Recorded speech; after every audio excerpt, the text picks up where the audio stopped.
Жителите на Трнодол не попуштаат, бараат општина Карпош да го повлече како што велат спорниот дупс со кој се предвидува изградба на згради во подножјето на населбата, поради што може да дојде до лизгање на земјиштето. Тие не сакаат да се гради ниту пат, ниту южна обиколница како што стои во дупот. Иако градоначалникот Богоев во неколку наврати рече дека се договорил со жителите, тие негираат.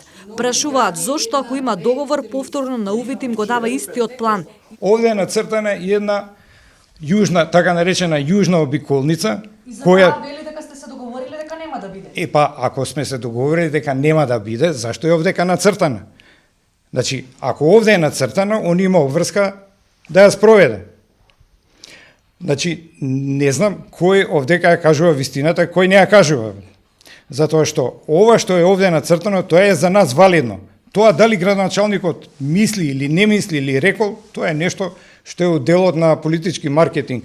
Како што објаснија жителите, тие бараат овој план да се повлече, да не се оди на јавна анкета се додека не се изработи нов регулацијски план од градот.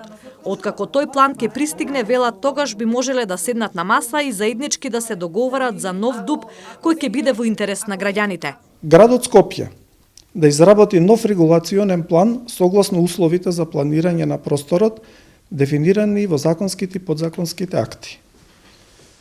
Тоа значи дека треба да се стопира процедурата на донесување на овој предлог ДУП, да се изработи регулациониот план, па после да продолжиме со работа заеднички, бидејќи ДУПовите се носат во интерес на граѓаните, а не на општината. Поднесено е од страна на граѓаните на Трнодол иницијатива до Уставниот суд за оценка на уставноста и законитоста по однос на одлуката на град Скопје за регулацијскиот план на генералниот урбанистички план, кој што е променет, регулацијската линија е променета на 18 јули 2018 година.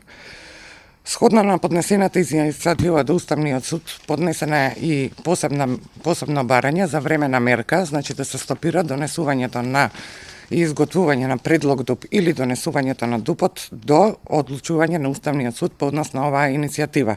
Градоначалникот Богоев пак тврди дека се договорил со жителите и повтори дека нема да има нова населба над Трнодол. ДУПот, што го предлага, вели, бил на барање на жителите на населбата Козле, но додава и дека не е конечен, ставен е на јавен увид и дека може да се поднесуваат забелешки до 27 декември.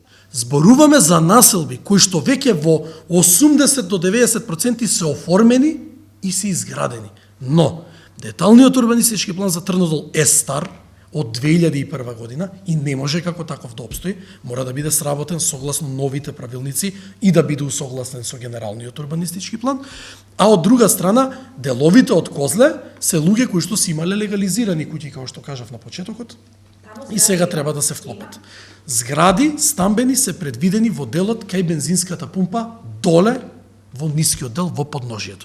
И тоа, таму има објект одобрен од претходното раководство, тоа е 4 ката, не ме фаќате за приземје 4 ката и поткровја, веќе одобрена, значи од пред мене, значи тој човек има веќе стекнати права, додека до него, до таа парцела, имаше предвидено 3 други објекти, кои што беа по стариот план трговија, домување и не ме фаќате за збор уште нешто. Што е разликата? Сега тие пак имаат стекнато право, не може вие кај што имале они предвиден објект да им ставите зеленило, тоа не може ни по закон ни по устав.